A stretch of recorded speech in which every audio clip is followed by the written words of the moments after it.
Hey, tonight we're diving into an amazing historical adventure about the fall of the greatest empire the world had ever known, Rome.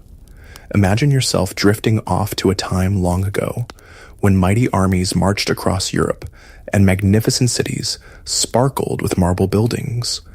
This is a true story of how a powerful empire slowly came apart, filled with fascinating characters, epic battles, and surprising twists.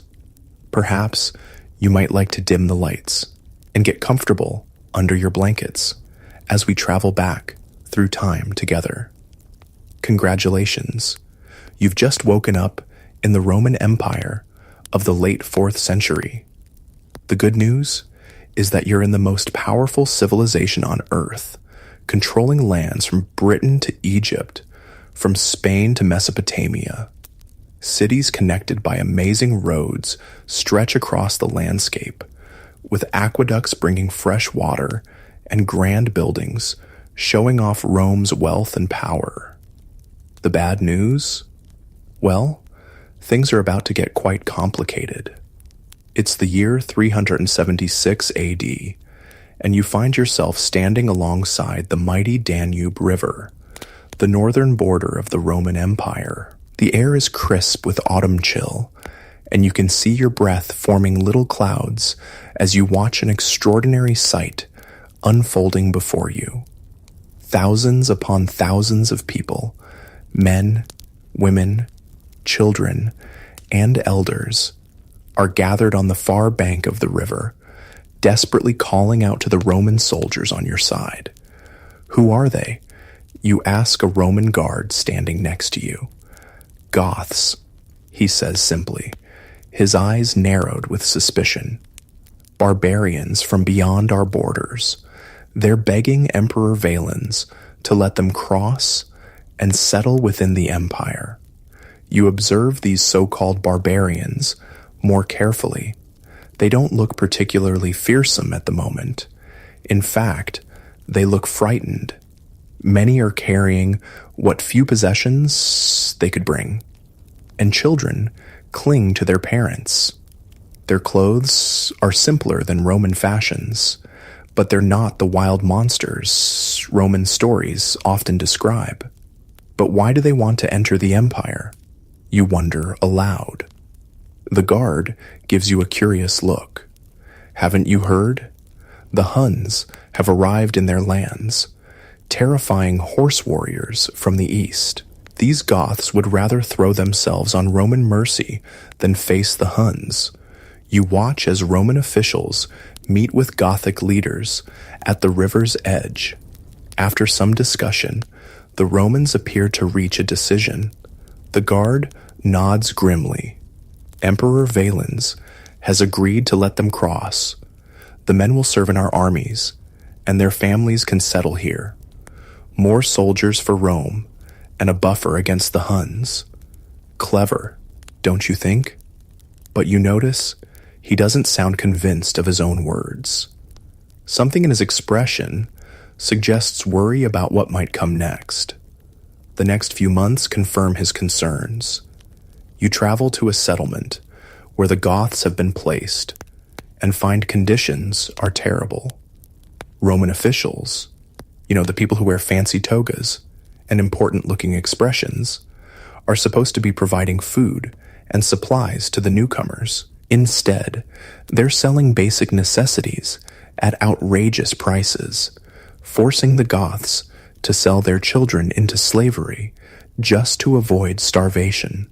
This isn't right, you murmur to yourself, watching as a Gothic woman trades her golden earrings, probably a family heirloom, for a small sack of grain. A young Gothic man nearby overhears you. No, it isn't. He agrees in surprisingly good Latin. We came seeking protection, offering our service to Rome. This is how we're treated? His hands clench into fists. There's talk among our people. Some say we should fight back. His words prove prophetic. By 378 AD, just 2 years after crossing the Danube, the mistreated Goths have risen in rebellion. You've made your way to the Eastern Imperial capital of Constantinople, where alarming news spreads through the city. Emperor Valens is marching with a great army to put down the Gothic uprising. In the Grand Palace, you witness advisors urging caution.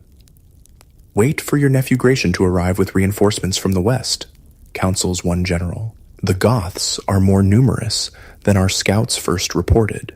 But Valens, with a dismissive wave of his bejeweled hand, rejects this advice. "I will not share the glory of victory with my young nephew. These are mere barbarians. They cannot stand against a proper Roman army."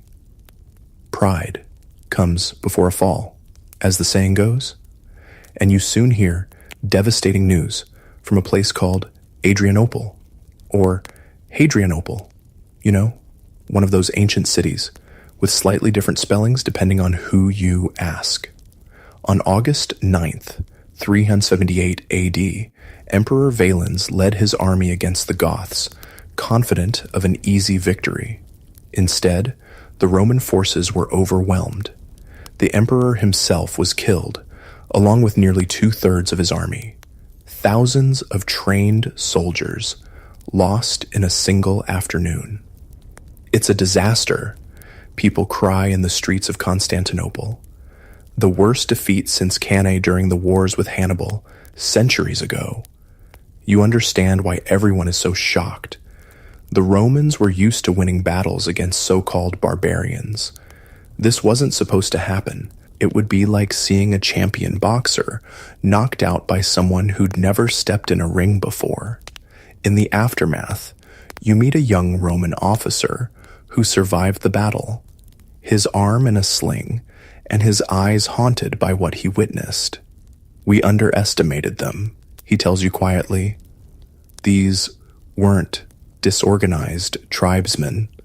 The Gothic cavalry attacked with discipline and coordination, and their leader, Fritigern, he outsmarted our commanders at every turn. "What happens now?" you ask. He looks at you grimly. "Everything has changed. The Goths remain inside our borders, armed and dangerous, and now they know they can defeat us." And he's right. Everything has changed.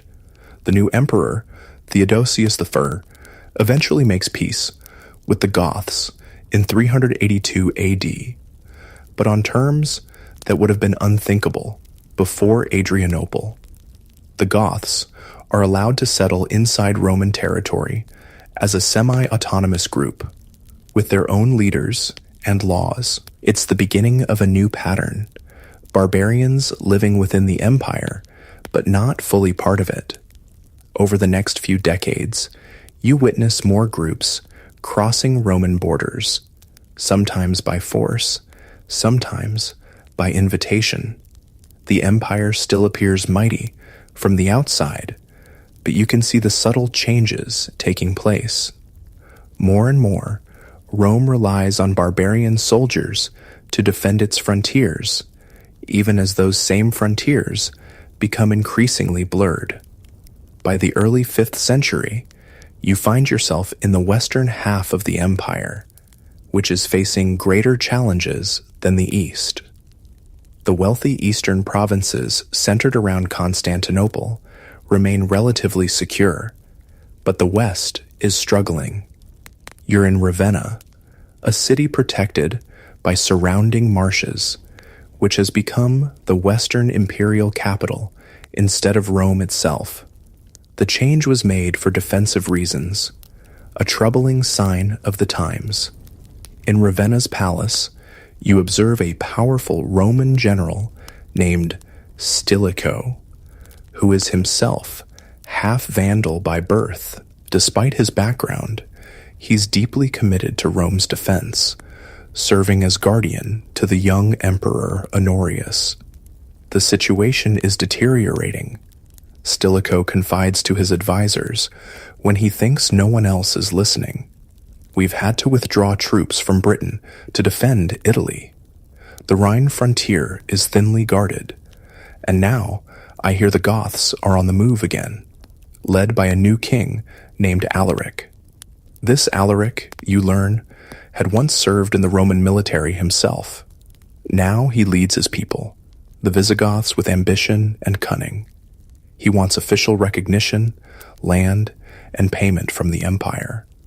When these demands aren't met, he turns to threats and violence. In 401 and 402 AD, Alaric invades Italy, though Stilicho manages to drive him back. But the empire faces threats from multiple directions. In 405, another Gothic leader, Radagaisus, invades with a large force before being defeated by Stilicho near Florence. Then comes the devastating winter of 406-407 AD. The Rhine River, which normally serves as a natural barrier protecting Roman Gaul, what you might know as France, freezes solid enough for an army to cross, and cross they do. Vandals, Alans, Suevi, and other groups pour across the frozen river on December 31st, 406, breaking through Rome's weakened defenses and ravaging the wealthy provinces beyond. Stilicho, despite his successes, falls victim to court politics. In 408 AD, he's executed on charges of treason, charges that you, having observed his dedication to Rome, know to be false. His death removes the Western Empire's most capable defender at a critical moment. With Stilicho gone, there's little to stop Alaric and his Visigoths. They march into Italy once more, and this time they set their sights on Rome itself. The Eternal City, once the center of the world, has declined in importance as an administrative capital, but it remains Rome, the symbolic heart of the empire that bears its name. In 410 AD, you stand on the ancient walls of Rome, watching as Gothic warriors surround the city. Inside, citizens are already suffering from hunger due to the Visigothic blockade. The situation is hopeless. An elderly senator tells you, his voice quivering. No relief army is coming. The emperor remains safe in Ravenna, but we have been abandoned. On August 24th, 410 AD, the unthinkable happens. The Salarian Gate is opened, whether by treachery or desperation. Accounts differ, and Alaric's warriors pour into Rome. For 3 days, the city that ruled the world is subjected to plunder and partial destruction. You witness the Goths looting palaces and mansions, carrying away gold, silver, and precious artwork. Yet it's not the total destruction you might have expected. Alaric, having once served Rome, orders his men to respect the churches and those seeking sanctuary within them. Still, fires break out in some districts, and the ancient Senate House burns. As you help a Roman family hide their most treasured possessions, the father whispers in disbelief, Rome has not been captured by a foreign enemy in almost 800 years. How could this happen in our lifetime? How indeed? As you watch smoke rising from parts of the Eternal City, you ponder the same question. The mighty Roman Empire still stands. It will continue for decades more in the West and centuries in the East. But something fundamental has changed. The invincibility of Rome, the certainty of its eternal dominance, has been shattered like a clay pot dropped on marble floors. Alaric doesn't stay to rule Rome. After the sacking, he leads his people south, apparently aiming for Africa, Rome's granary, and a wealthy prize. But he never makes it.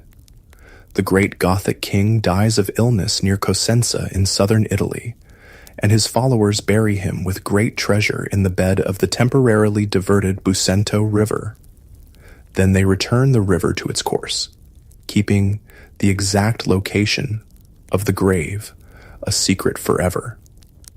The next Gothic king, Alaric's brother-in-law Athalf, leads the Visigoths out of Italy and eventually into southern Gaul, where they establish a kingdom centered on Toulouse. One barbarian group has found a permanent home within what was once exclusively Roman territory. And they are not the last. The Vandals, who crossed the Rhine in 406, make their way through Gaul and into Spain. Led by their king Gaiseric, they establish control over parts of the Iberian Peninsula. But Africa beckons with its wealth, and in 429 AD, Gaiseric leads his people, some 80,000 Vandals and allied Alans, including women and children, across the Strait of Gibraltar. The Roman provinces of North Africa, largely untouched by the barbarian invasions until now, fall one by one to the Vandal advance. In 439 AD, Gaiseric captures Carthage, the greatest city of Roman Africa. The loss is catastrophic for the Western Empire. Africa was its richest remaining territory, providing tax revenue and, crucially, grain shipments to feed Rome itself. As you walk through the Forum of Carthage, now under Vandal control, a Roman merchant explains the significance. Without Africa's grain and taxes, the Western Empire is crippled, he says grimly. The East still has Egypt and its wealth, but what does the West have now? Italy, ravaged by war. Gaul and Spain, overrun by barbarians. Britain, abandoned to its fate. You begin to understand that what you're witnessing isn't just a temporary crisis, but a fundamental transformation of the Roman world. The Western provinces aren't simply experiencing barbarian raids. They're being settled by new peoples who are establishing their own kingdoms on formerly Roman soil. And on the distant eastern frontier, beyond the Mediterranean world, you've come to know a new force is gathering strength. The Huns, under their fearsome leader Attila. They will soon threaten both halves of the Roman Empire, adding further pressure to an already strained system. But that story will have to wait for tomorrow night. For now, let's pause and reflect on what we've learned about the beginning of Rome's fall, how a great civilization found itself gradually transformed by the peoples it once considered uncivilized outsiders. The Roman Empire didn't collapse overnight like a building in an earthquake. Instead, it changed piece by piece, territory by territory, adapting to new realities until it became something its founders would scarcely have recognized. As you drift towards sleep, imagine yourself standing on those ancient walls of Rome in 410, watching history unfold before your eyes. The end of one era and the beginning of another, all happening in slow motion across decades and centuries. It's now the 440s AD, and you find yourself in the Eastern imperial capital of Constantinople. The city is magnificent, protected by massive walls, adorned with splendid churches and palaces, and bustling with trade from across the known world. The eastern half of the empire remains wealthy and strong, even as the western half struggles with barbarian settlements and lost provinces. In the imperial palace, you observe officials gathered around maps, their faces grave as they discuss troubling reports from the frontier. The Huns, those nomadic warriors from the steppes whose arrival first drove the Goths to seek refuge within the empire decades ago, have united under a formidable new leader. Attila, one official says, almost whispering the name as if afraid to summon its owner. He and his brother Bleda have taken control of all the Hunnic tribes. They're demanding more gold than we've ever paid before. Another official, older and wearing the elaborate robes of high office, shakes his head. We've been paying tribute to keep them at peace for years now. But these new demands are impossible. The treasury cannot bear it. You soon learn that the Huns have been Rome's northern neighbors for some time. Previous Eastern emperors established a pattern of paying them annual tribute to prevent raids on Roman territory. It was an uncomfortable arrangement, but it generally kept the peace. Now, under Attila's leadership, the Huns want more, much more. When diplomatic negotiations break down, the consequence is immediate and devastating. In 441 AD, Attila leads his warriors across the Danube and into the Balkans. You travel to the region and witness the aftermath of the Hunnic attacks. Towns and villages lie in ruins, their inhabitants fled or captured. Roman forces seem powerless to stop the swift-moving Hunnic horsemen, who appear suddenly, strike with terrible force, and vanish before a proper defense can be organized. How do they move so quickly? You ask a Roman cavalry officer who survived an encounter with the Huns. Their entire lives are spent on horseback, he explains, still shaken by the experience. They eat, drink, even sleep while riding. And their bows. They can shoot with deadly accuracy at full gallop. We've never faced anything like them.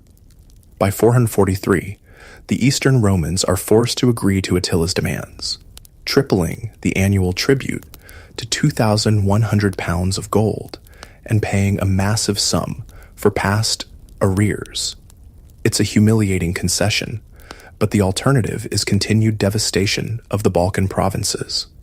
In 445, Attila becomes sole ruler of the Hunnic Empire after his brother Bleda dies under mysterious circumstances. Many whisper that Attila himself was responsible. Now unchallenged, his power reaches its peak. His domain stretches from the Rhine to the Caspian Sea, with numerous Germanic peoples serving as his subjects or allies. Even the mighty Eastern Roman Empire pays him tribute. You've heard many rumors about this fearsome leader, so when you get a chance to join a Roman diplomatic mission to Attila's camp, you seize the opportunity. The journey takes you beyond the Danube, into territories that were once Roman, but now acknowledge Hunnic overlordship. Attila's headquarters surprise you. Unlike the stone-built cities of the Romans, the Hunnic capital consists mainly of wooden structures, the largest and most impressive reserved for Attila himself. It's not primitive, as Romans often describe barbarian settlements, but different, adapted to a people who value mobility over permanence. When Attila finally receives the Roman delegation, you get your first look at the man called the Scourge of God.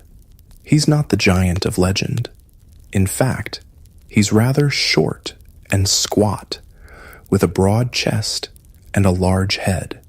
His clothes are plain compared to those of his nobles, with little ornamentation except for a distinctive sword at his belt. But his eyes are what capture your attention, intense and watchful, missing nothing. The Roman ambassador presents rich gifts, which Attila accepts with little emotion. He sits on a wooden throne, listening impassively as flowery diplomatic speeches are translated by interpreters. You notice that while he doesn't speak Latin or Greek, he seems to understand much of what is said before the translation. Later, at a feast in the ambassador's honor, you observe Attila closely. While his followers drink from ornate gold and silver cups, many clearly looted from Roman territories, Attila himself uses a simple wooden cup and eats from a wooden plate. He remains sober, while many of his warriors become drunk and boisterous. A Roman diplomat standing nearby notices your interest. "Don't be fooled by his simplicity," he murmurs. "It's calculated." He presents himself as uncorrupted by luxury to his followers, even while he demands gold from Rome. Quite clever, Really? The diplomat continues, sharing what he's learned about this mysterious leader. They say he discovered an ancient sword buried in the earth, the weapon of their war god. He claims it gives him the divine right to rule the world. His people believe him a god king. Whether divine or not, Attila is certainly a shrewd politician. You learn that he's using a supposed insult. A Roman official allegedly plotted to assassinate him as pretext for breaking the peace with the Eastern Empire once again. In 447, he launches another massive invasion of the Balkans, defeating a Roman army at the Battle of the Utus River and advancing almost to the walls of Constantinople itself. The eastern capital is saved by its massive defenses. The great Theodosian walls prove too formidable even for Attila's hordes, but the surrounding countryside is devastated, and the Eastern Empire must again sue for peace on even more humiliating terms. In 450 AD, the political landscape shifts. Theodosius II, Emperor of the East, dies after falling from his horse. His successor, Marcian, is made of sterner stuff and refuses to continue paying tribute to the Huns. At the same time, Attila's attention turns westward, toward the struggling western half of the empire. The Western Empire is now led by Emperor Valentinian III, though real power rests with his general Flavius Aetius. Remarkably, Aetius once lived among the Huns as a hostage in his youth, and knows their ways well. He even used Hunnic mercenaries earlier in his career to secure his position in Rome. If anyone can deal with the Hunnic threat, it would be him. Attila finds a convenient pretext for invading the West. Honoria, sister of Emperor Valentinian, sends Attila her ring and a message asking for his help, apparently to escape an unwanted marriage. Attila chooses to interpret this as a proposal and demands half the Western Empire as her dowry. When Valentinian refuses, Attila prepares for war, gathering a massive force that includes not only his Huns, but also contingents from various subject peoples. In early 451 AD, this great army crosses the Rhine and invades Gaul. You travel ahead of the invasion and witness the terror that precedes Attila's advance. Cities are abandoned, their populations fleeing with whatever they can carry. Those who cannot escape pray for deliverance. The Hunnic reputation for brutality has spread far and wide. In this desperate moment, you observe something remarkable. Former enemies uniting against a common threat. In Gaul, Aetius pulls off a diplomatic masterpiece, forming a coalition that includes not only Roman forces, but also Visigoths under King Theodoric Thurs, Alans, Burgundians, Franks, and Saxons. It's an alliance of peoples who were often fighting each other just a short time before. A battle is coming, a clash that may determine the fate of Western Europe. You make your way to the Catalonian Plains, also called the Catalonian Fields, near the city of Troyes in northeastern Gaul. There, in the summer of 451 AD, the two great armies finally meet. The scale of the confrontation is breathtaking. Tens of thousands of warriors face each other across the rolling plains. Attila's forces include his Hunnic horsemen, as well as subject Germanic peoples like the Ostrogoths. Aetius commands his Romano-Germanic coalition, with his own Roman troops forming just one part of the diverse army. The battle begins with skirmishes, as both sides test each other's strength. Then comes a struggle for a ridge that dominates the battlefield. The fighting is fierce, with neither side giving ground easily. King Theodoric of the Visigoths is killed in the melee, but his son rallies his warriors to fight on with even greater determination, seeking vengeance for their fallen leader. By sunset, the field is strewn with the dead and dying. Attila's forces have been pushed back to their wagon circle, where they prepare for a last stand. But Aetius, perhaps wary of what complete victory might mean, would the Visigoths become too powerful if the Hunnic threat is eliminated, does not press the attack as darkness falls. Under cover of night, Attila prepares a funeral pyre of saddles. If his defenses are breached the next day, he plans to throw himself into the flames rather than be captured. But the expected attack never comes. By morning, Aetius has withdrawn some of his forces, leaving Attila a path to retreat. And retreat he does. For the first time, the great conqueror has been stopped. Though not decisively defeated, his aura of invincibility is broken. The West has been saved for now. But Attila is not finished. In 452 AD, he invades Italy itself.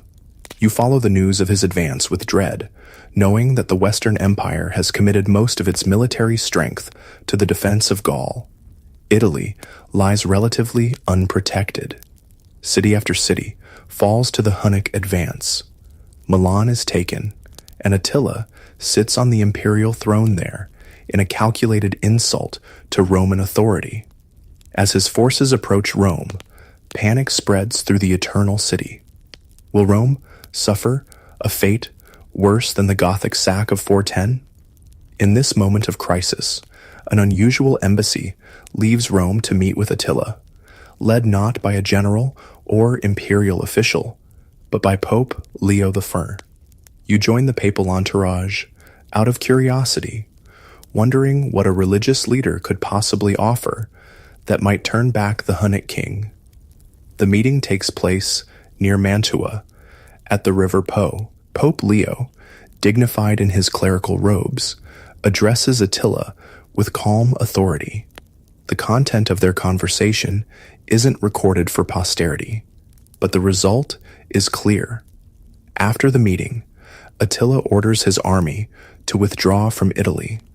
Later legends will claim that Attila saw the apostles, Peter and Paul, floating above the Pope's head, threatening him with divine retribution if he attacked Rome. A more practical explanation might be that Attila's army was suffering from disease and food shortages, and the Eastern Empire was threatening his territories on the Danube. Whatever the reason, Rome is spared. The following year, 453 AD, brings unexpected news. Attila is dead. The circumstances are rather anticlimactic for such a legendary figure. After celebrating his marriage to yet another wife, he had many, he suffers a nosebleed in his sleep and chokes to death on his own blood. Some whisper of poison or assassination, but nothing is proven. You might think Attila's death would bring relief to the Roman world, and in some ways, it does. But it also creates new problems. The Hunnic Empire, held together largely by Attila's force of personality, begins to fragment as his sons fight for succession. Various subject peoples seize the opportunity to rebel, and the map of Central and Eastern Europe is redrawn yet again.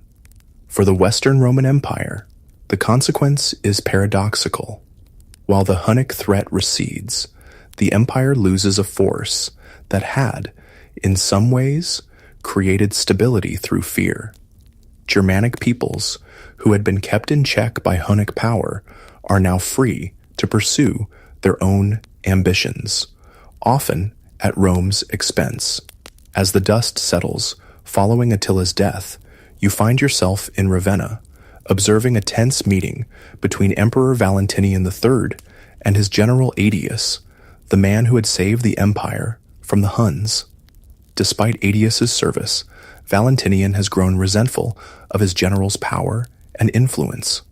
On September 21st, 454 AD, As Aetius presents a financial report to the emperor, Valentinian suddenly draws his sword and strikes him down. As the general lies dying on the palace floor, one courtier remarks, "You have cut off your right hand with your left." The words prove prophetic. Without Aetius, the Western Empire loses its most capable defender. 6 months later, Valentinian himself is assassinated by 2 of Aetius's former guards, seeking revenge for their commander. The Western imperial throne passes to a succession of short-lived emperors, none with the strength or support to reverse the empire's decline. Real power increasingly rests with military commanders, many of barbarian origin, who place emperors on the throne and remove them at will. In the shadow of these political machinations, you witness a surprising development in North Africa. Gaiseric, king of the Vandals, has built a powerful fleet, something unprecedented for a Germanic people. In 455 AD, just 3 months after Valentinian's assassination, this fleet appears at the mouth of the Tiber River. Rome, still recovering from the Gothic sack of 410, now faces another invasion. With no significant forces to defend it, the city opens its gates to the Vandals. Pope Leo again tries to intercede, as he did with Attila, but with less success. He only manages to secure a promise that the city will not be burned and its inhabitants not slaughtered. For 14 days, the Vandals methodically plunder Rome, stripping it of valuables in a much more thorough operation than the Gothic sack 45 years earlier. They take not only gold and silver, but also copper from roofs, fine furniture, and even the Empress Eudoxia, widow of Valentinian, and her daughters as captives. When they depart, they leave behind a city materially impoverished, but still standing. The term vandalism comes down to us from this event, though historians note that the Vandal sack was actually more disciplined and less destructive than its reputation suggests. Unlike the popular image of mindless destruction, Gaiseric's plunder was calculated and strategic. He took what had value and could be transported. By now, you've witnessed the loss of Britain, much of Gaul and Spain, and North Africa. Italy itself has been invaded multiple times. The Western Empire still exists in name, but its territory has shrunk dramatically, and its authority grows weaker by the year. In 468 AD, both Eastern and Western empires make one last, great effort to reverse their fortunes. The target is Vandal North Africa, still the richest province of the former Western territories, and strategically crucial for control of the Mediterranean. The Eastern Emperor, Leo I, commits vast resources to the campaign, reportedly over 1,100 ships and 100,000 men, though these numbers may be exaggerated. It's the largest naval expedition the Mediterranean has seen in centuries. If successful, it could restore the West's economic foundation and begin a Roman recovery. You secure passage on one of the supply vessels, eager to witness this pivotal moment in history. The massive fleet assembles at Sicily before setting sail for Africa. The Western Emperor, Anthemius, has contributed forces as well, though the bulk of the men and ships come from the wealthier East.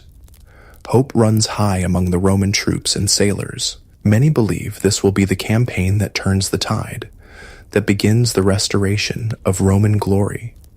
The Vandals, despite their naval prowess, seem outnumbered and outmatched. But Gaiseric, the Vandal king, now in his 70s, has not survived this long by being easily defeated. As the Roman fleet approaches Cape Bon near Carthage, the Vandals execute a brilliant stratagem. Using fire ships, vessels loaded with combustible materials, and set aflame, They attack with a favorable wind at their backs. Fire spreads rapidly among the tightly packed Roman ships. Panic ensues as sailors and soldiers try to escape the flames. What should have been a decisive Roman victory becomes a catastrophic defeat. The majority of the fleet is destroyed, and with it, the last real hope of reconquering North Africa. You barely escape with your life, clinging to a piece of wreckage until rescued by one of the few Roman ships to survive the disaster. As you're brought aboard, exhausted and half-drowned, you hear sailors muttering that the Western Empire is truly doomed now. One grizzled veteran sums up the situation bluntly. Without Africa, there's no money for soldiers. Without soldiers, there's no empire. It's as simple as that. As you watch the African coast recede in the distance, you reflect on how dramatically the Roman world has changed in just a century. From the arrival of the Goths at the Danube in 376 to the failed African expedition of 468, you've witnessed a great transformation, the slow dismantling of the Western Roman Empire, piece by piece. But the final act of this historical drama is yet to come. The shadow of the empire still lingers over Italy, and the proud name of Rome still adorns the imperial government in Ravenna. For a little while longer, at least, the idea of Rome will persist, even as its substance fades away, like the setting sun over the Mediterranean Sea. It's the year 470 AD, and you find yourself back in Italy, the heartland of the declining Western Empire. The failed expedition against the Vandals has drained what remained of Western Rome's military and financial resources. The empire still exists on parchment and in people's minds, but its actual territory has shrunk dramatically. It controls only Italy and small portions of Gaul and Dalmatia. Even within these areas, imperial authority is increasingly nominal. In Ravenna, the Western imperial capital, you observe a curious political situation. Emperor Anthemius officially rules, but real power rests with his barbarian commander-in-chief, Ricimer. Ricimer is a man of mixed heritage, part Suevi, part Visigoth, who has been the power behind the throne for years, making and unmaking emperors, according to his will. It's an open secret, a Roman official explains to you as you walk through Ravenna's marble-lined streets. Anthemius was appointed by the Eastern Emperor, but he can't rule without Ricimer's support, and the relationship between them is tense. Indeed, the tension soon erupts into open conflict. In 472 AD, Ricimer besieges Anthemius in Rome. After a 5-month siege marked by hunger and suffering among the city's population, Ricimer's forces break through. Anthemius, disguised as a beggar, tries to flee, but is captured and executed. Ricimer places his own candidate, Olybrius, on the imperial throne, but both men die of natural causes within months, leaving a power vacuum in an already fragile state. The pattern repeats itself with the next emperor, Glycerius, who is appointed without Eastern approval and then removed when Julius Nepos arrives from Constantinople with Eastern backing in 474 AD. Nepos forces Glycerius to become a bishop and takes the throne himself. It's like watching children play musical chairs, remarks an aging senator, as you observe the ceremonies installing yet another emperor. Except the music is a funeral dirge for Rome. Behind these imperial puppet shows, real power increasingly shifts to military commanders of barbarian origin and their armies. The Western Empire simply lacks the resources to maintain a purely Roman army. More and more, its defense depends on federated barbarian troops led by their own chieftains. In 475 AD, another such commander makes his move. Orestes, a former secretary of Attila the Hun, who has risen to become master of soldiers, Magister Militum, in the Western Empire, rebels against Nepos, and drives him from Italy back to Dalmatia. Rather than take the throne himself, Orestes proclaims his young son, Romulus, as emperor. The boy, probably around 12 years old, is mockingly called Augustulus, Little Augustus, by his detractors, a diminutive form that sadly contrasts with the name of Rome's revered first emperor, Augustus. Few could have guessed that this child would be the last to bear the title of Western Roman Emperor. You meet young Romulus at the imperial palace in Ravenna and find him to be a solemn, somewhat bewildered boy, clearly a pawn in his father's political ambitions. He wears the imperial purple and goes through the motions of ceremonial duties, but decisions are made by Orestes. Do you enjoy being emperor? You ask him during a quiet moment, away from court officials. The boy looks at you with sad eyes that seem too old for his face. I do what my father tells me. He says I must be brave like the original Romulus who founded Rome. But I hear the soldiers talking when they think I'm not listening. They say I'll be the last emperor, not the first. His words prove prophetic. In 476 AD, the barbarian troops that form the backbone of the Western army, Heruli, Syrians, and Rugians, demand something new from Orestes. They want permanent settlements in Italy, 1/3 of the land to call their own. It's the same pattern seen in other former Western provinces, where barbarian soldiers have been granted territory in exchange for military service. But Orestes refuses. Italy is different, he insists. It's the heart of the empire, not a frontier province to be parceled out to foreign troops. His refusal triggers a mutiny led by Odoacer, an officer of Syrian birth who has risen through the ranks of the Roman army. You witness the swift collapse of Orestes' position as troops across Italy declare for Odoacer. Orestes flees to Pavia, where he's caught and executed on August 28, 476 AD. Days later, Odoacer's forces enter Ravenna. On September 4th, a date that would later be marked by historians as the fall of the Western Roman Empire, Odoacer confronts young Romulus Augustulus. You manage to slip into the palace with a group of officials and observe this pivotal moment in history. Surprisingly, there's no grand drama, no clash of armies or thunderous proclamations. Instead, Odoacer approaches the boy emperor with an almost gentle demeanor. He explains that Romulus must give up the throne, but promises that no harm will come to him. You're still young, Odoacer tells him. You'll have a comfortable life away from these burdens. The child, looking relieved rather than distressed, removes the imperial regalia, the purple cloak, diadem, and other symbols of an office that has become increasingly meaningless. Odoacer accepts them with a nod. Later, you learn that Romulus has been granted a generous pension of 6,000 gold solidi per year and sent to live in a former imperial villa in Campania, along with his relatives. It's a surprisingly merciful end for a deposed ruler, especially compared to the violent fates of many of his predecessors. What happens next is even more interesting.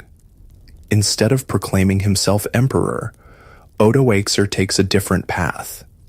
He sends the imperial regalia to Emperor Zeno in Constantinople, along with a carefully worded message. Italy, Odoacer suggests, no longer needs its own emperor.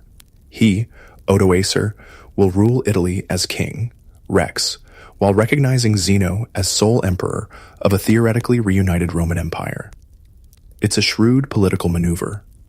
Odoacer gains legitimacy from Eastern recognition while maintaining his independence in practical terms. Zeno, after some hesitation and failed attempts to restore Nepos, who still claims the Western throne from his exile in Dalmatia, accepts the arrangement. Is the empire truly fallen? You ask a Roman jurist as you watch Odoacer's troops take control of Ravenna's government buildings. He considers the question thoughtfully. In law, no. There is still a Roman emperor in Constantinople.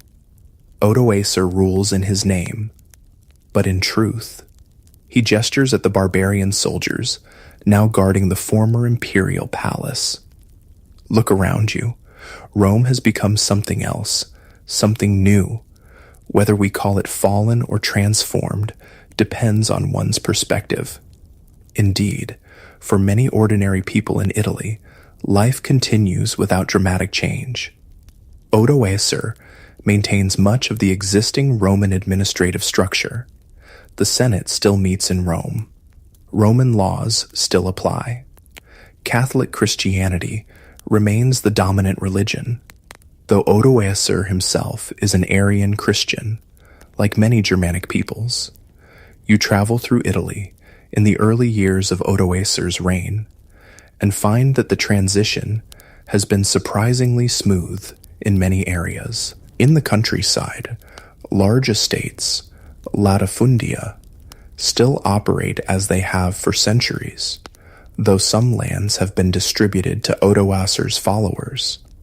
In cities, municipal governments continue functioning, though with diminished resources. The biggest change, explains a city councilor in Milan, is that tax revenue no longer flows to support an imperial court and army. Odoacer's needs are simpler, and his army smaller. In some ways, the burden on ordinary people has actually decreased. But if Italy has found a measure of stability under its barbarian king, the situation grows more complex beyond its borders. In Gaul, the Visigothic kingdom continues to expand its territory at the expense of the last Roman enclaves. The Burgundians control the Rhone Valley. Various Frankish groups dominate northern Gaul, with a leader named Clovis beginning to unite them into what will eventually become the Kingdom of France. In North Africa, the Vandal kingdom remains powerful under the aging Gaiseric, who finally dies in 477 after nearly 50 years of rule. Spain is divided between Visigoths, Suevi, and the remaining Roman territory. Britain, abandoned by Roman forces decades earlier, has seen the arrival of Angles, Saxons, and Jutes, who are gradually establishing their own kingdoms as they push back the Romanized British population. The map of Western Europe has been fundamentally redrawn, the unified imperial system replaced by a patchwork of successor kingdoms, most ruled by Germanic peoples who have adopted varying degrees of Roman culture and institutions. In 480 AD, another link to the old order is severed when Julius Nepos, still claiming to be the legitimate Western emperor from his refuge in Dalmatia, is assassinated by his own retainers.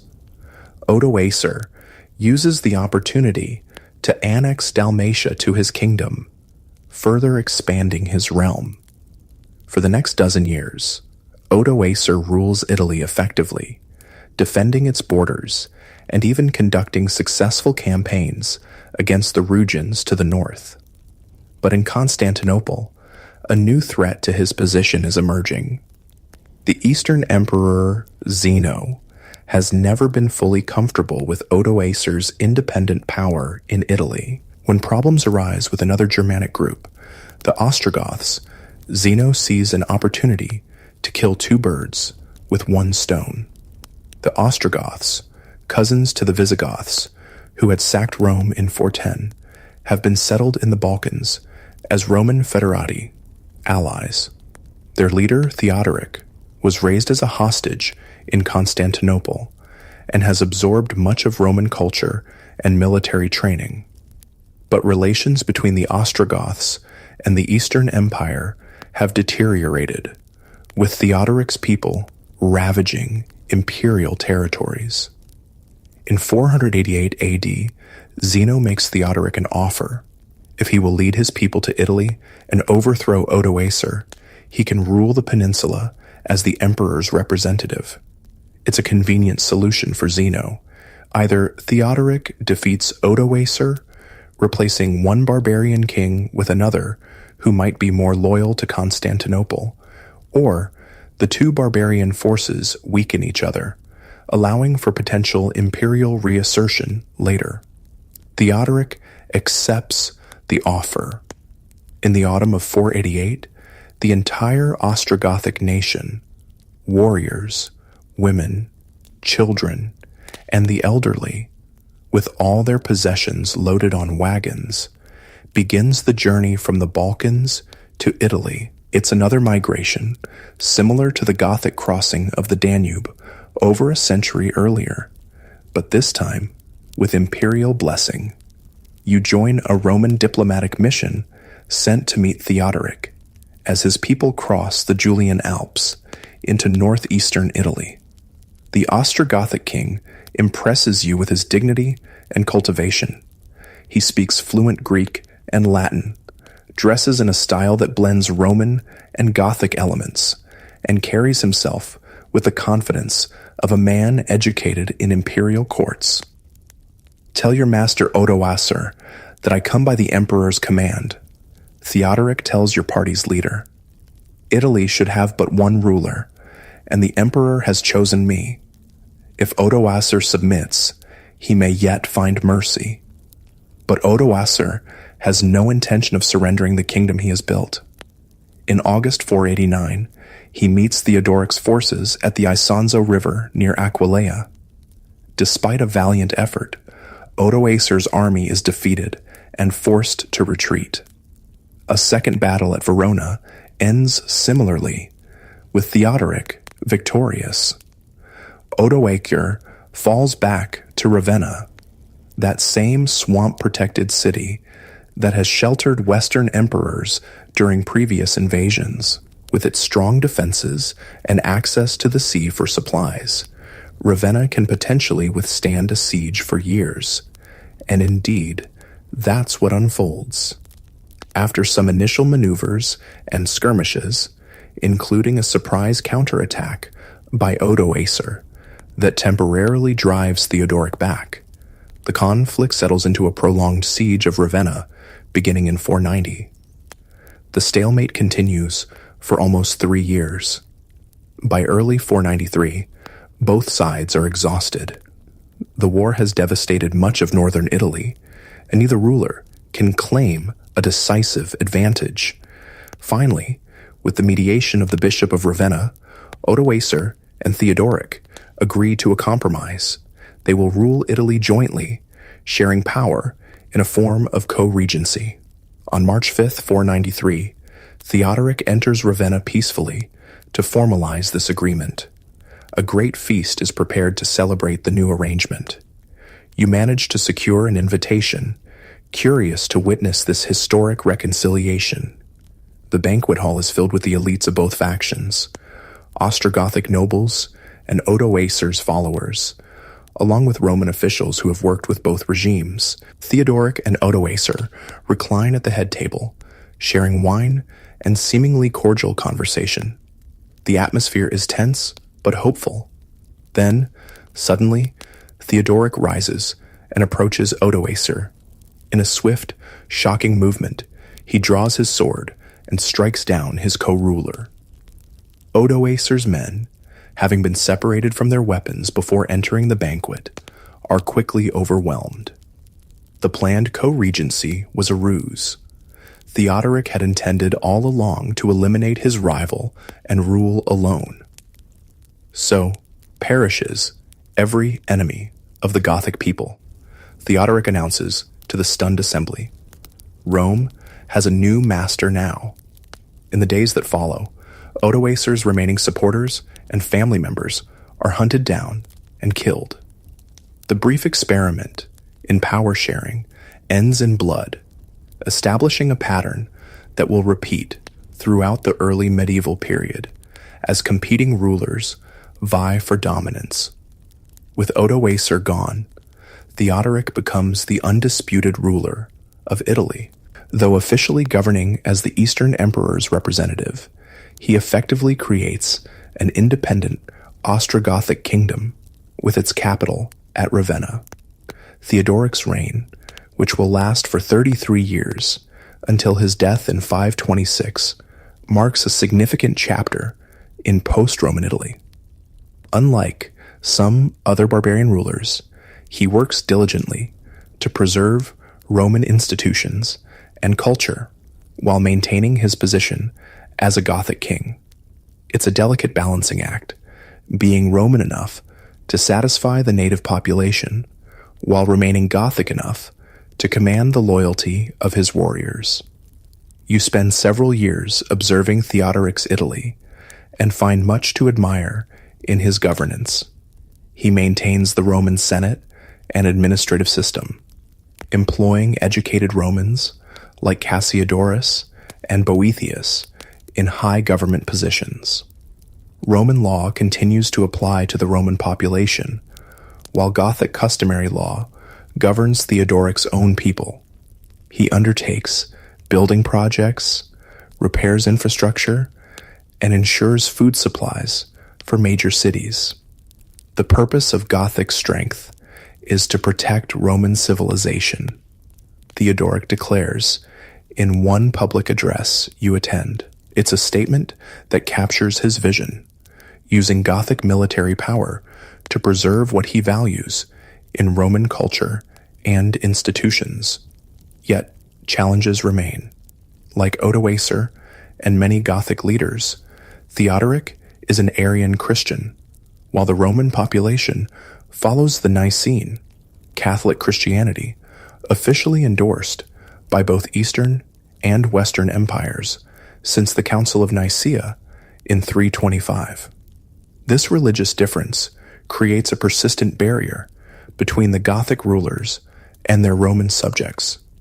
And, despite Theodoric's pretense of ruling on behalf of the Eastern Emperor, relations with Constantinople remain complicated. The Eastern Empire never fully accepts the legitimacy of Gothic rule in Italy, regarding it as a temporary arrangement at best. As Theodoric consolidates his power in Italy, similar processes unfold across the former Western provinces. Each successor kingdom develops its own approach to blending Germanic leadership with Roman institutions and culture. Some, like the Vandals in Africa, maintain a sharper distinction between conquerors and conquered. Others, like the Visigoths in Spain and southern Gaul, gradually move toward greater integration. In northern Gaul, the Frankish king Clovis takes a significant step that will influence centuries of European history. Unlike other Germanic rulers, who either remain pagan or adopt Arian Christianity, Clovis converts to Nicene Christianity, the faith of his Roman subjects. His baptism around 496 AD establishes an alliance between Frankish military power and the Catholic Church that will shape the development of medieval France. By the early 6th century, the political landscape of Western Europe has stabilized into several major kingdoms. The Ostrogothic kingdom in Italy under Theodoric, the Visigothic kingdom in Spain and southwestern Gaul, the Vandal kingdom in North Africa, the Burgundian kingdom in southeastern Gaul, the expanding Frankish kingdom in northern Gaul, various Anglo-Saxon kingdoms in Britain, the Eastern Roman Empire, which we now call the Byzantine Empire, continues to thrive, centered on Constantinople under Emperor Anastasius, 491-518. It rebuilds its financial and military strength after the challenges of the 5th century.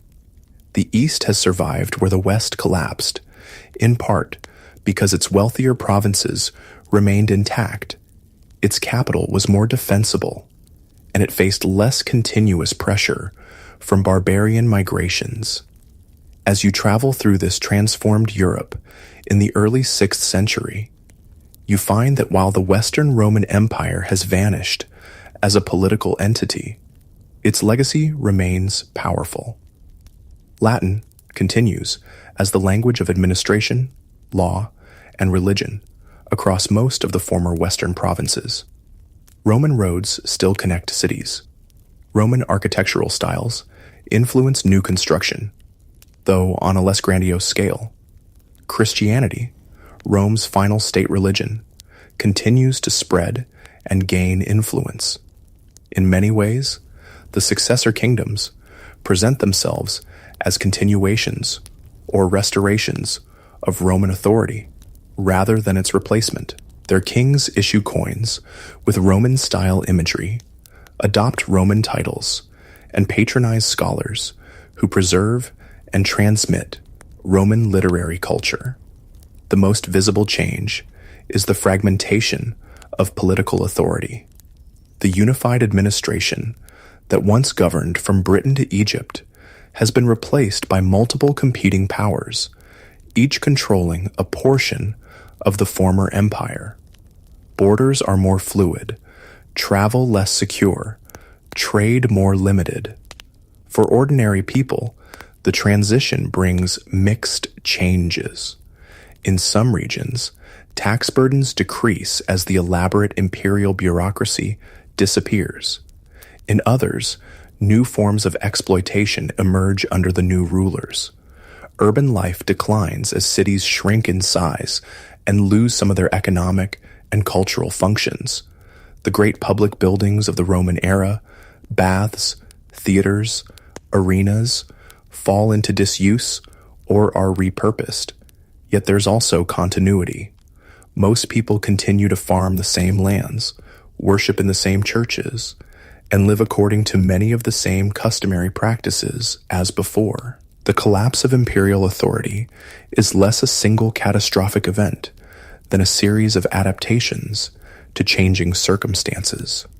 One evening in Rome, now under Theodoric's rule, you sit with an elderly senator on a hill overlooking the city. The forum below is growing quiet as the day ends. Many of its buildings are now damaged or repurposed, but it remains recognizably the heart of ancient Rome. I was a young man when Alaric's Goths sacked the city, the senator tells you.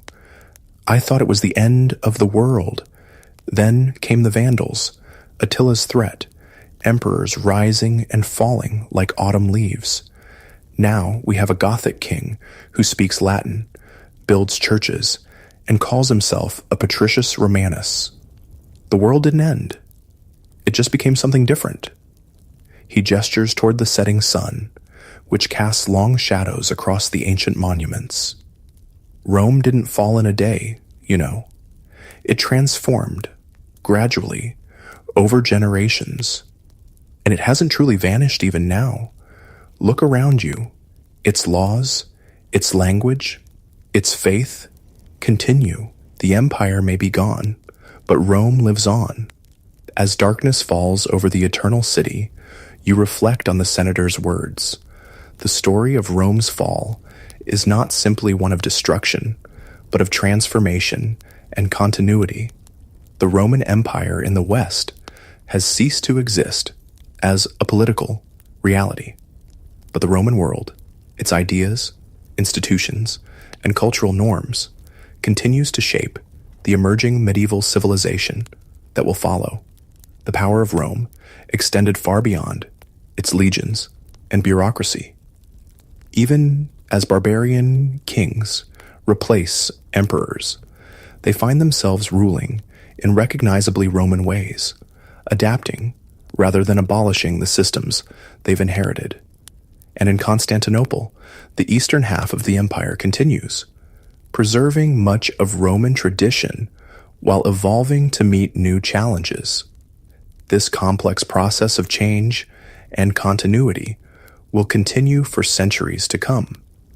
But for now, as you watch the lamps being lit across a Rome that is simultaneously ancient and new, the immediate story of the Western Empire's fall has reached its conclusion. The world of late antiquity gradually gives way to what we now call the early Middle Ages, with different rulers, different challenges, but many persistent echoes of Rome's legacy.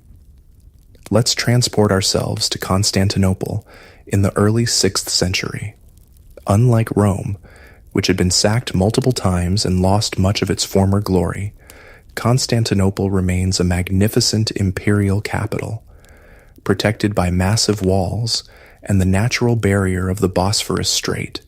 The city has withstood barbarian threats that overwhelmed the western provinces. You arrive in Constantinople in 527 AD, a momentous year for the Eastern Roman, or Byzantine, Empire. The aged Emperor Justin I has just named his nephew Justinian as co-emperor and successor. Within months, Justin dies, leaving Justinian as sole ruler of the still vast eastern territories. As you walk through Constantinople's bustling streets, you're struck by how Roman everything feels. Imperial, officials in traditional robes, public ceremonies following ancient protocols, Latin still used for official purposes, though Greek is increasingly common in daily life. The Eastern Empire doesn't see itself as something new, but as the direct continuation of the Roman legacy, temporarily disconnected from its western territories. In the great palace complex, you observe the new emperor holding court. Justinian is middle-aged, with a serious demeanor and calculating eyes. He's not physically imposing, but radiates intelligence and determination.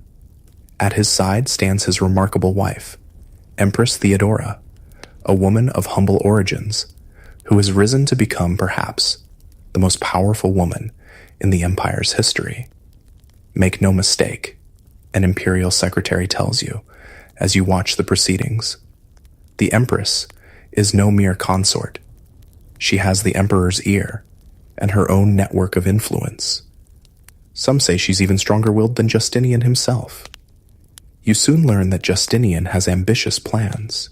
Where previous Eastern emperors largely accepted the loss of the western provinces, viewing them as too costly to reclaim, Justinian dreams of restoration, of reuniting the empire under one ruler, as in the days before Theodosius divided it between his sons in 395. The emperor believes it's his divine mission to restore Roman rule to the west. The secretary continues. He sees the barbarian kingdoms as temporary aberrations, illegal occupiers of Roman territory, and with the Vandal kingdom in Africa weakened by succession disputes and Theodoric's death creating instability in Italy, the moment seems right for reconquest. But before any military campaign begins, another crisis engulfs Constantinople. In January 532 AD, what begins as typical sports rivalry between the blue and green chariot racing factions escalates into a massive urban riot known as the Nika Revolt. For 5 days, the city teeters on the brink of revolution as the mob burns public buildings and proclaims a rival emperor. You witness the chaos from a relatively safe vantage point near the harbor, watching in horror as flames engulf parts of the city center. Justinian, holed up in the palace with his advisors, considers fleeing the capital. In this moment of crisis, it's Empress Theodora who steals her husband's resolve with words that will be remembered for centuries. Royal purple makes a fine burial shroud. In essence, she declares it better to die as emperor than to live as a fugitive. Emboldened, Justinian orders his loyal general Belisarius to put down the revolt with whatever force necessary. The resulting massacre in the Hippodrome leaves tens of thousands dead, but secures Justinian's throne. From the ashes of destruction, Justinian launches an ambitious rebuilding program. The centerpiece is a new cathedral, Hagia Sophia, Holy Wisdom, designed to surpass all previous architectural achievements. You watch in amazement over the next 5 years as this revolutionary building takes shape, its massive dome seemingly floating above the ground with minimal visible support. When completed, in 537 AD, Hagia Sophia stands as the physical embodiment of Justinian's imperial and religious vision, a perfect fusion of Roman engineering, Greek aesthetics, and Christian symbolism. Upon entering the finished cathedral, Justinian reportedly exclaims, "Solomon, I have surpassed thee." But grand buildings are only part of Justinian's legacy. Even more significant is his codification of Roman law, the collection, organization, and clarification of centuries of legal precedents and imperial edicts. The resulting corpus juris civilis, body of civil law, will survive as the foundation of legal systems across Europe for more than 1,000 years. The emperor works tirelessly, an official involved in the legal project tells you. He personally reviews sections of the code, participates in debates among the legal scholars, and insists on clarity and consistency. He says that without law, there can be no true civilization. While these domestic projects progress, Justinian turns his attention to his dream of reconquest. The first target is the Vandal kingdom in North Africa, once Rome's granary and still a wealthy territory, despite a century of Vandal rule. In 533 AD, after careful planning and amid favorable circumstances, the Vandal king Gelimer is busy dealing with a rebellion in Sardinia. Justinian dispatches a relatively small expeditionary force of about 15,000 men under his trusted general Belisarius. You secure permission to accompany the fleet as an observer, curious to see whether this ambitious campaign will succeed, where the massive expedition of 468 failed so catastrophically. The Byzantine forces land near Carthage with minimal opposition. Unlike the previous Roman attempt, Belisarius's campaign is marked by careful intelligence gathering, strict discipline, and strategic flexibility. The general maintains friendly relations with the local Roman population and presents his mission as liberation rather than conquest. After 2 decisive battles, at Ad Decimum and Tricomarum, Belisarius defeats the Vandal forces and captures King Gelimer.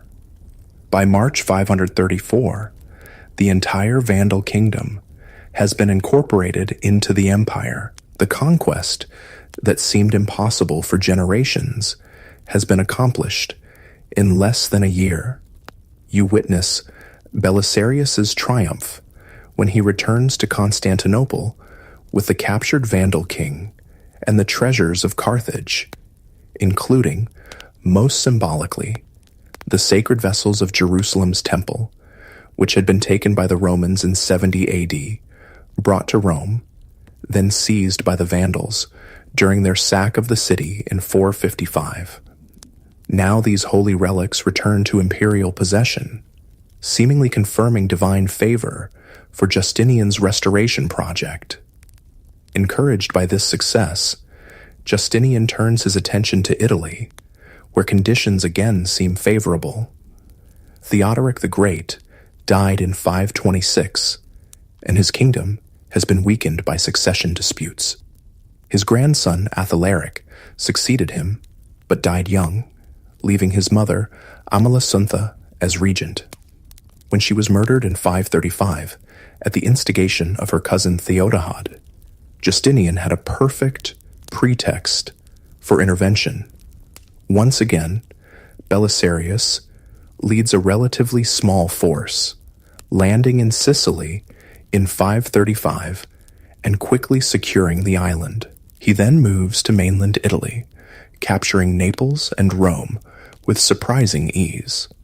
By December 536, the Byzantine army enters Rome, welcomed by many of its citizens as liberators, restoring legitimate imperial rule. You join the Byzantine forces in Rome, where the mood is initially triumphant.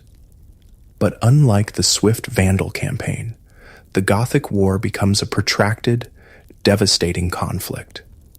The Ostrogoths rally under a new leader, the capable Totila, and the fighting seesaws across the Italian peninsula for nearly 2 decades. This is not the glorious restoration the emperor promised, laments a Byzantine officer as you huddle in a half-ruined Roman villa outside the contested city of Ravenna. We control cities one day, lose them the next.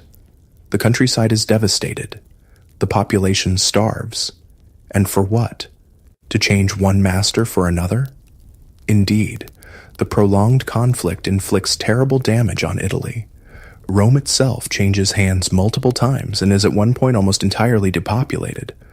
Agricultural production collapses as farms are abandoned or destroyed. Ancient aqueducts, bridges, and public buildings suffer damage that will never be fully repaired. By 552, when the Byzantine general Narses finally defeats the Ostrogoths at the Battle of Taganai, killing Totila in the process, Italy has been so thoroughly ravaged that the reconquest seems Pyrrhic at best. The peninsula is now firmly under imperial control, but it's a shadow of its former self, depopulated and impoverished. The final piece of Justinian's western reconquest comes in 554, when Byzantine forces secure parts of southern Spain from the Visigothic kingdom. With control of Africa, Italy, and portions of Spain, along with islands like Sicily, Sardinia, and the Balearics, Justinian has indeed restored a Mediterranean empire that somewhat resembles the old Roman domain. You return to Constantinople in the later years of Justinian's reign and find the aging emperor still driven by his vision of restoration, but increasingly concerned with religious matters. His attempts to reconcile the empire's various Christian factions have met with limited success, and doctrinal disputes continue to create political divisions, especially in Egypt and Syria. The emperor believes unity of faith is essential for the empire's strength, explains a court theologian as you observe Justinian deep in discussion with bishops and religious scholars. But achieving such unity has proven as difficult as reconquering the West, perhaps more so. In 565 AD, after a remarkably long reign of 38 years, Emperor Justinian dies. His grand project of restoration has achieved significant territorial gains, but at tremendous cost. The treasury is depleted, the army stretched thin, and newly reconquered territories remain unstable. Moreover, new threats are emerging. In Italy, the Germanic Lombards will soon invade the war-weakened peninsula, eventually seizing much of the territory so painfully reconquered by Justinian's generals. In the east, the Persian Sassanid Empire presents a persistent challenge, while from Arabia, a new religion, Islam, will soon emerge to fundamentally alter the Mediterranean world. Within a century of Justinian's death, much of his territorial restoration will be undone. Egypt, Syria, North Africa, and eventually much of Italy will fall beyond imperial control. Yet his legal and architectural legacies will endure far longer than his conquests. During Justinian's reign and the tumultuous period preceding it, you've observed another powerful force preserving Roman traditions while adapting them to new circumstances: the Christian Church. Once a persecuted minority religion, Christianity became Rome's official faith in the 4th century under Emperor Theodosius I. By the time of the empire's collapse in the West, the Church had developed a sophisticated organizational structure that paralleled and often cooperated with imperial administration.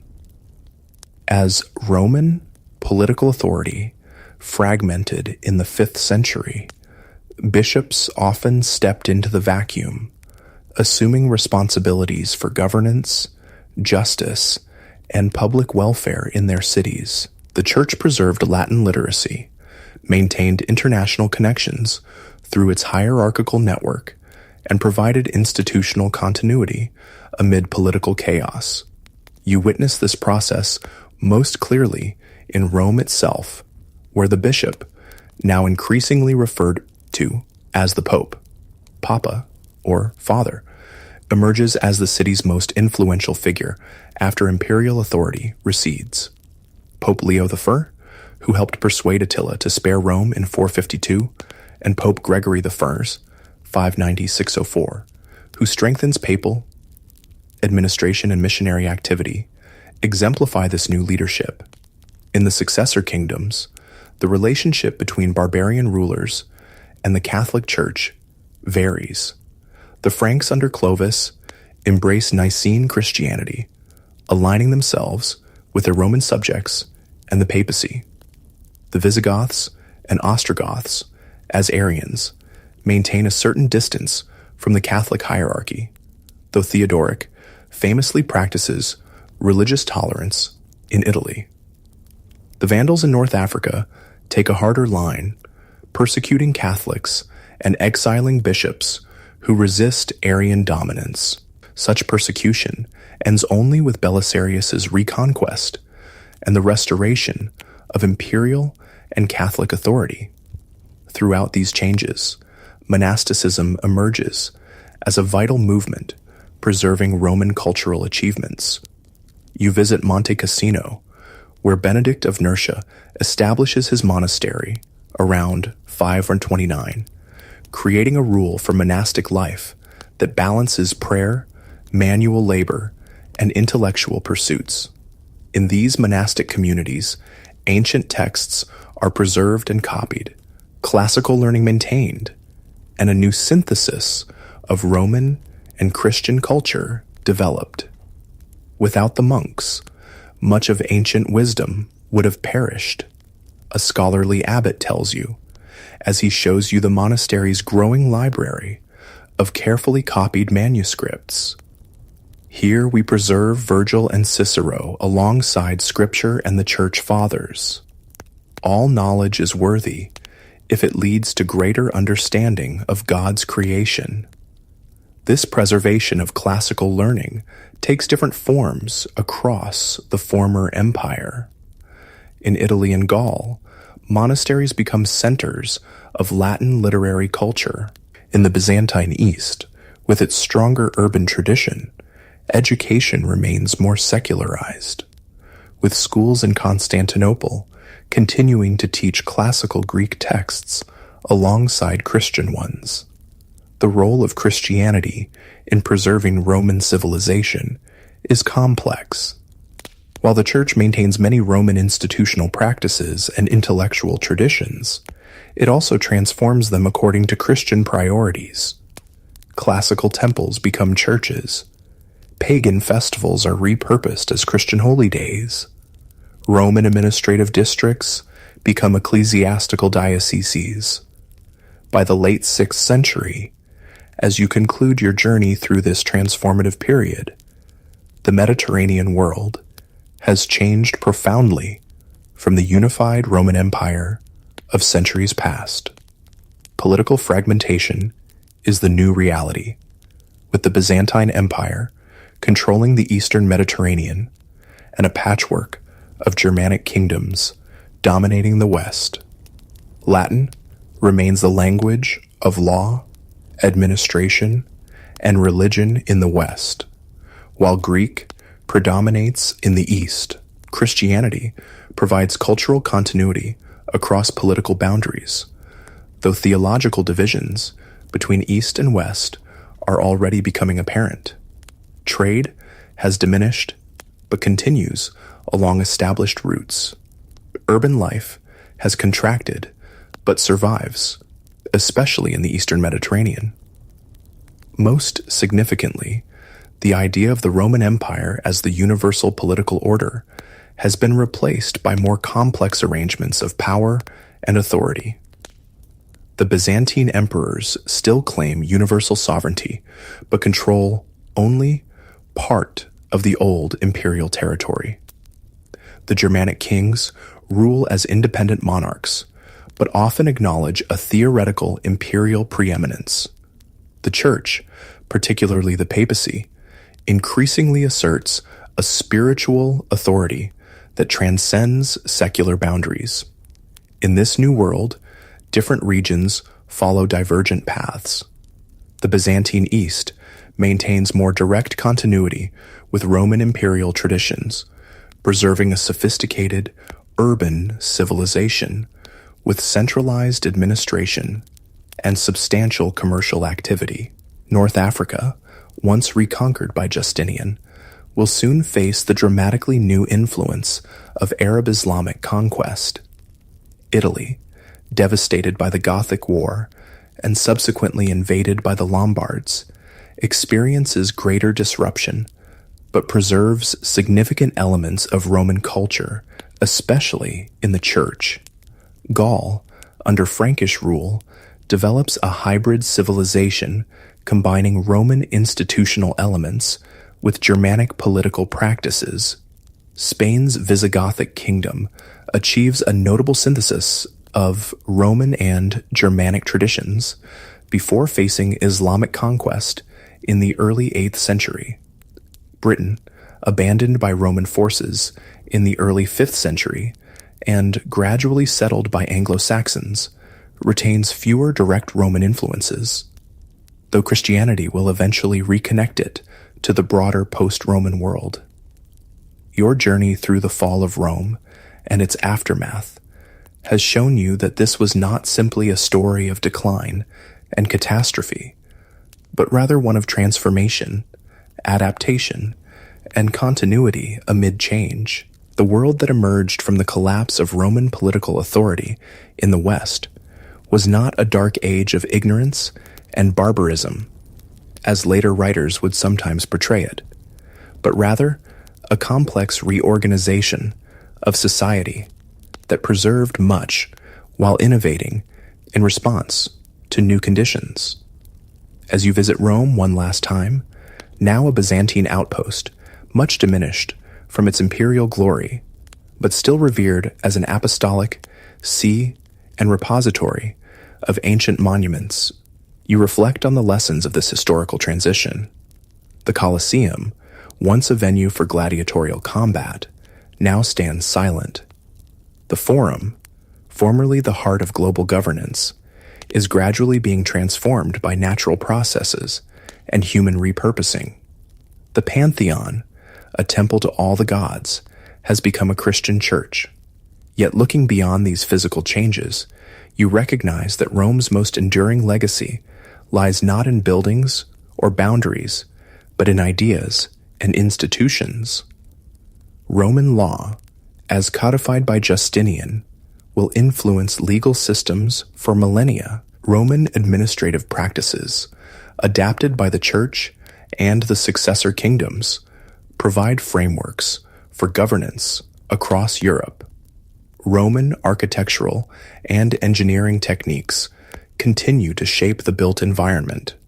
Roman literary culture, preserved in monastic libraries, will eventually fuel the Renaissance's rediscovery of classical learning. Most importantly, the very concept of Rome as the embodiment of civilization, order, and universal authority persists long after the political reality it once represented has disappeared.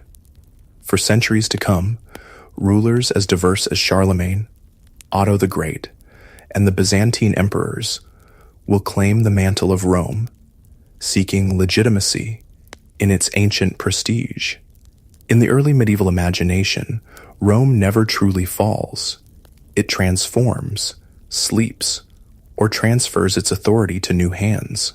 The idea of the eternal city and the universal empire it once ruled remains a powerful inspiration and aspiration, influencing politics, religion, and culture long after the last Western emperor surrendered his insignia to Odoacer.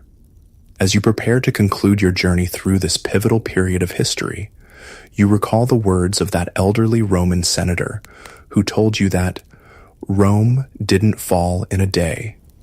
Indeed, what you've witnessed is not so much a fall as a gradual metamorphosis.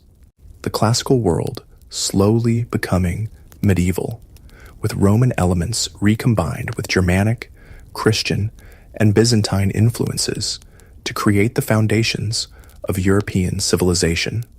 The sun sets over the 7 hills of Rome, casting long shadows across ancient monuments and newer Christian churches. In the gathering darkness, you can almost see the ghostly outlines of the different Romes that have existed on this site.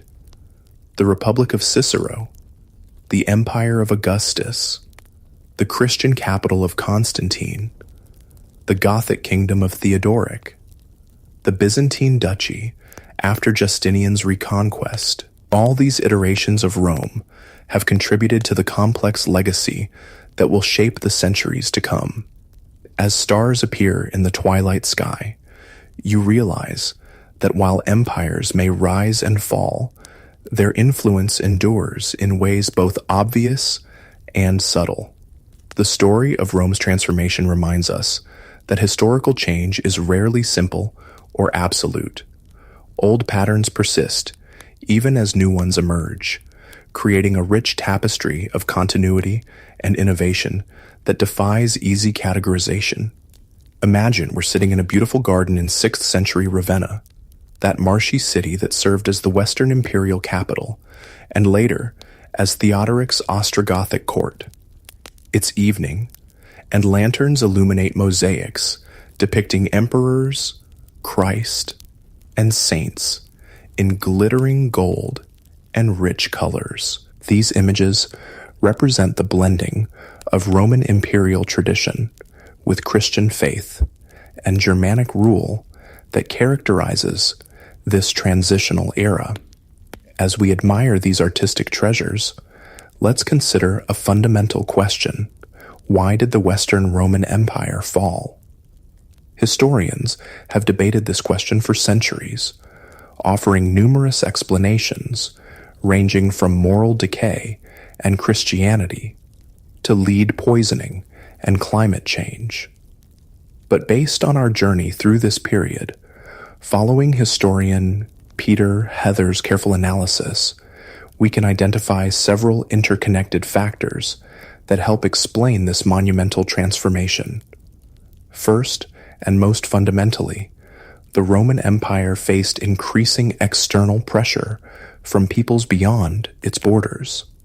These barbarian groups, the Goths, Vandals, Huns, and others, were not simply mindless hordes bent on destruction, as Roman writers often portrayed them.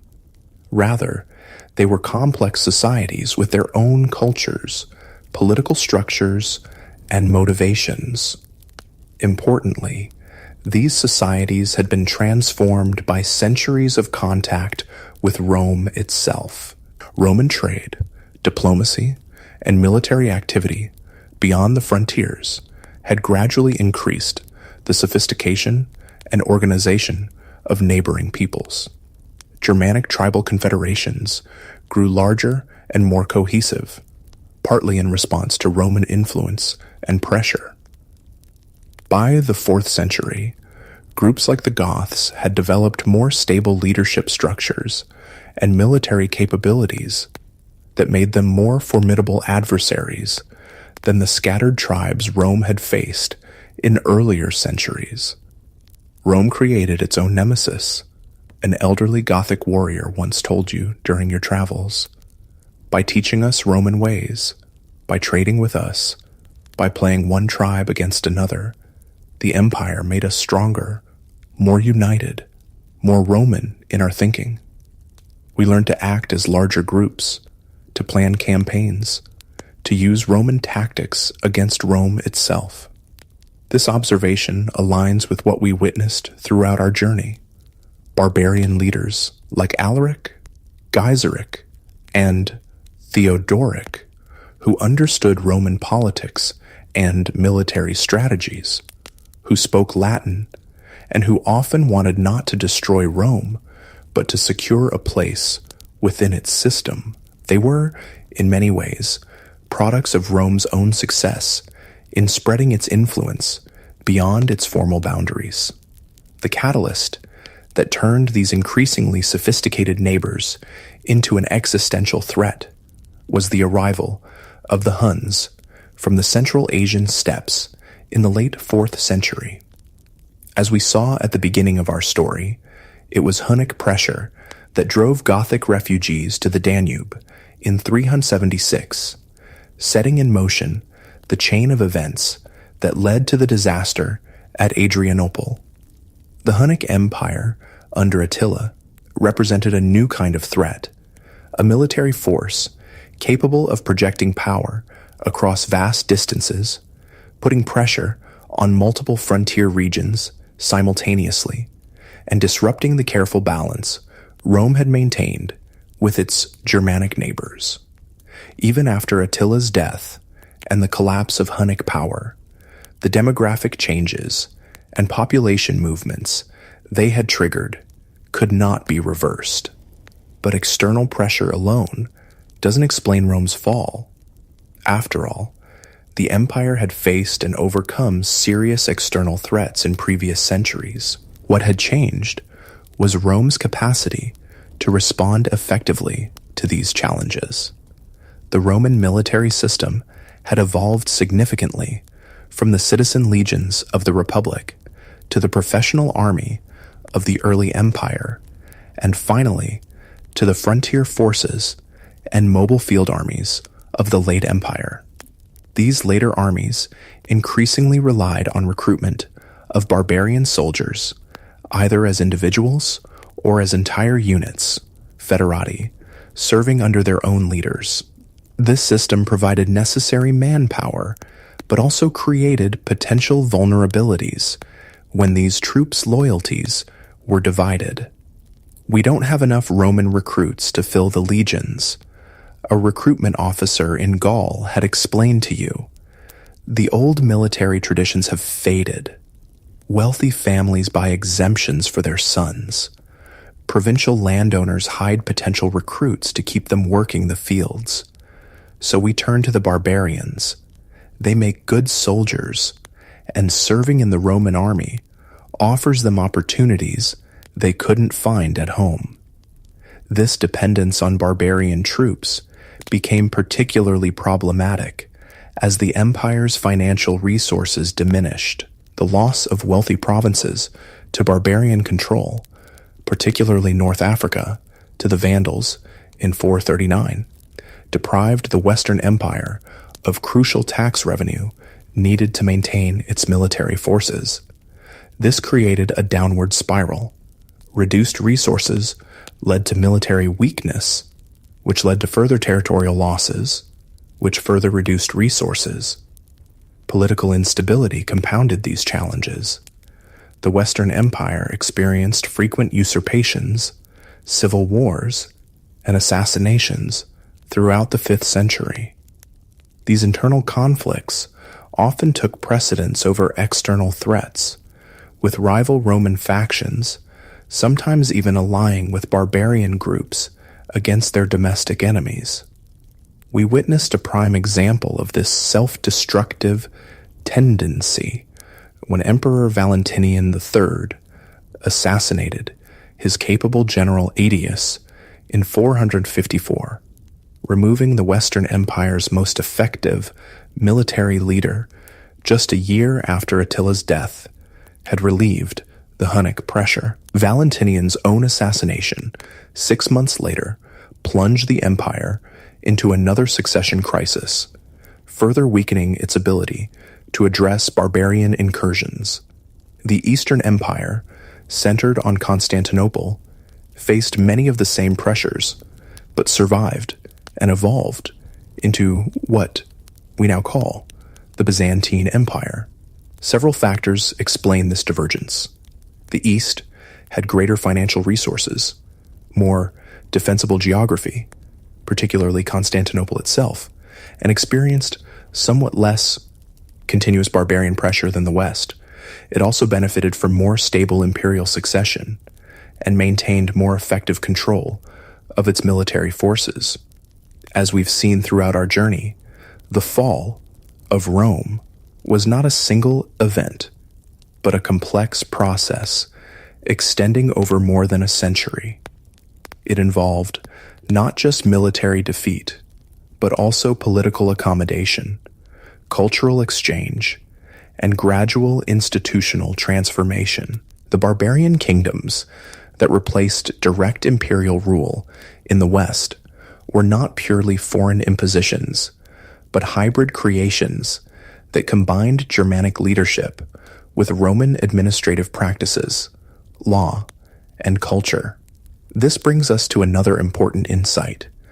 Many aspects of Roman civilization outlasted the political structure of the empire itself. Latin remained the language of administration, education, and religion throughout the former Western provinces. Roman law continued to influence legal systems across Europe. The Catholic Church preserved and adapted Roman organizational structures.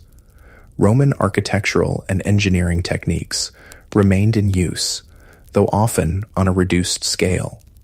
Even the very idea of the Roman Empire as a universal, civilizing power persisted long after the reality it represented had changed beyond recognition.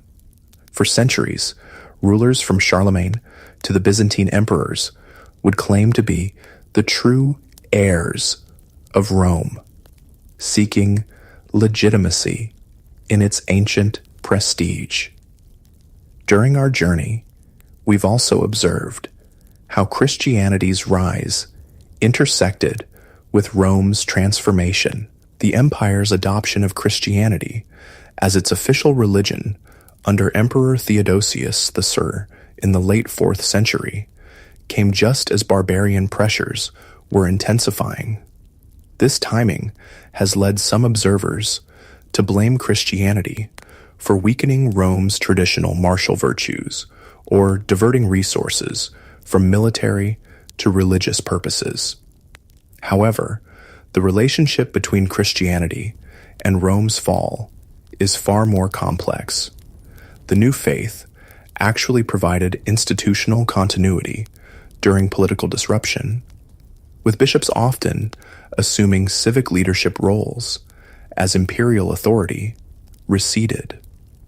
Monasteries preserved classical learning while developing new educational traditions. The Church's hierarchical structure, modeled partly on imperial administration, maintained connections across increasingly fragmented political boundaries. The empire hasn't truly fallen, a bishop in Gaul told you during your travels. It has been baptized. Christ now reigns where Caesar once ruled, and his kingdom shall have no end. Such a view represents one perspective on Rome's transformation, seeing it not as a catastrophic collapse, but as a providential transition to a new Christian order. This interpretation would gain influence throughout the Middle Ages, as ecclesiastical writers incorporated Rome's story into a broader narrative of divine providence guiding human history. For the common people living through these changes, the experience varied greatly depending on location, social status, and timing. In some regions, like Britain, Roman authority disappeared relatively abruptly, bringing significant cultural and material changes. In others, like southern Gaul or Italy, continuity was more evident, with Roman elites often maintaining their positions under new Germanic kings. Urban life generally declined, with cities shrinking in size and losing some of their civic functions. Trade networks contracted, though they never disappeared entirely. Literacy became less widespread, but continued among ecclesiastical and administrative elites. Monumental building projects became rarer, with resources directed more toward churches than secular structures. Yet amid these changes, ordinary life went on. Farmers still worked their fields, though perhaps paying taxes to a Gothic king rather than a Roman emperor. Artisans still practiced their crafts, though markets might be more localized. Children were still born. People married, grew old, and died. The fundamental rhythms of human existence continuing regardless of who claimed sovereignty. My grandfather served in the imperial administration. My father advised the Visigothic court. And now I assist the bishop. A Roman aristocrat in southern Gaul explained to you. The rulers change, but we adapt. We preserve what's valuable from the past while finding our place in the present. This pragmatic approach characterized how many Romans navigated the empire's transformation. Rather than futile resistance to inevitable change, they found ways to maintain their cultural identity and social position within new political frameworks. Roman senators served in Theodoric's government. Roman lawyers helped codify laws for Visigothic kings. Roman bishops blessed Frankish rulers. Looking back across the centuries, we can see that the fall of Rome represents not an ending, but a transition, complex, uneven, sometimes violent, but also creative and adaptive. The classical world didn't simply vanish. It gradually metamorphosed into the medieval world, carrying forward many elements while recombining them in new patterns. The legacy of Rome proved remarkably durable, precisely because it was adaptable. Roman ideas about law, government, architecture, literature, and religion could be adopted and modified by peoples who had never been subject to Roman rule. The empire's physical reach had limits, but its cultural influence extended far beyond its borders and long past its political existence. In this way, Rome achieved a kind of immortality, not as a continuous political entity, but as a cultural template and point of reference. For more than 1,000 years after the last Western emperor surrendered his insignia to Odoacer, European rulers would still look to Rome for models and legitimacy. Renaissance humanists would rediscover classical texts with excitement and reverence. Modern nation-states would adopt Roman symbols and architectural styles for their government buildings. Even today, words derived from Latin fill our vocabulary. Legal concepts developed in Roman courts inform our justice systems. The memory of Rome continues to shape how we think about empire, civilization, and historical change. This brings us to perhaps the most important question we can consider as we conclude our journey. What can we learn from Rome's fall that might be relevant to our own time? First, we might reflect on how civilizations typically don't collapse suddenly or completely. Even after devastating military defeats and loss of territory, the idea of Rome survived and evolved. Cultural influence often outlasts political control, and societies have remarkable capacity for adaptation and reconstruction. What appears to be decline, from one perspective, might represent transformation and renewal from another. Second, Rome's experience reminds us that no system, however successful or long-lasting, is immune to change. For centuries, Rome seemed permanent. the eternal city at the center of a seemingly invincible empire. Yet a combination of external pressures and internal weaknesses gradually transformed it into something its founders would scarcely have recognized. Success itself can create new challenges, as Rome discovered when its cultural influence helped neighboring peoples develop more sophisticated social and military organizations.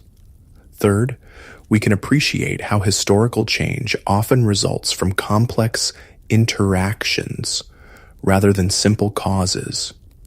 Rome didn't fall because of moral decay, lead poisoning, Christianity, or any single factor. It transformed due to interconnected developments, Hunnic migration pressuring Germanic peoples, who pressured Roman frontiers, financial strains, reducing military effectiveness, political instability, undermining coordinated responses to threats, and many other factors working together in intricate feedback loops.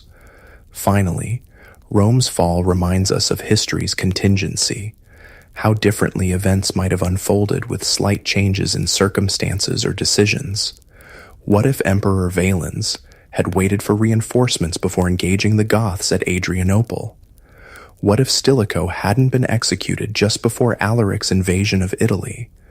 What if the massive expedition against the Vandals in 468 had succeeded in reclaiming North Africa? The path of history is not predetermined, but shaped by countless decisions, chance events, and structural forces interacting in unpredictable ways. As we've journeyed together through this transformative period, we've seen Rome not as a static entity that simply fell, but as a dynamic civilization constantly adapting to new challenges, sometimes successfully, sometimes not.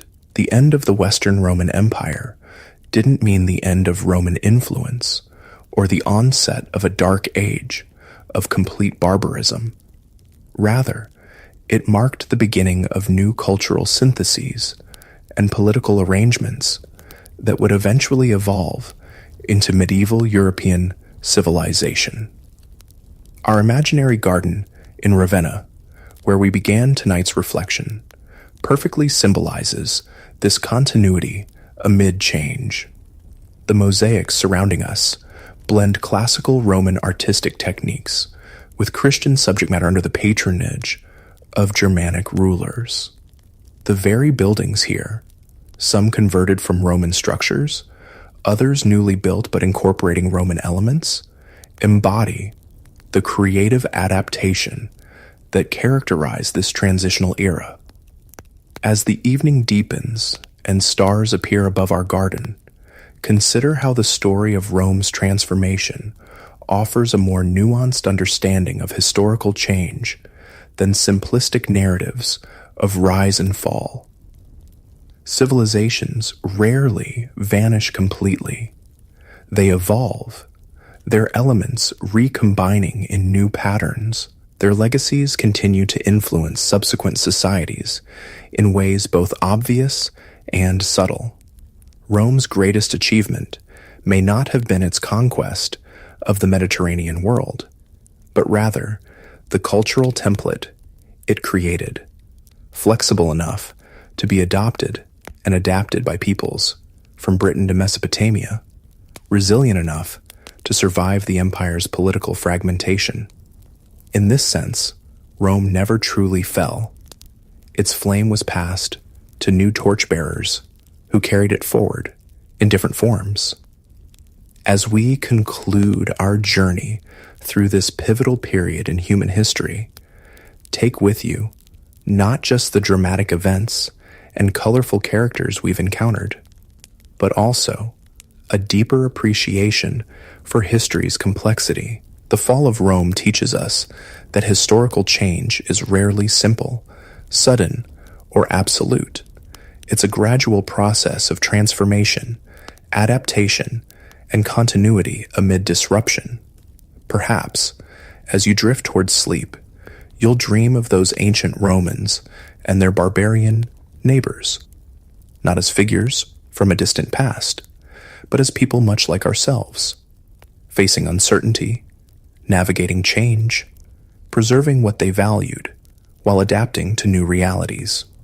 Their world became ours through countless small transitions, each barely perceptible in isolation, but revolutionary in their cumulative effect. And who knows? 1,000 years from now, people might look back on our time with similar curiosity, wondering how our civilization changed and what elements of it persisted through transformations we cannot yet imagine. The study of history reminds us that we, too, are part of an unfolding story, one in which the past is never entirely gone, and the present is always becoming the past for future generations. Good night, and may the wisdom of history guide your dreams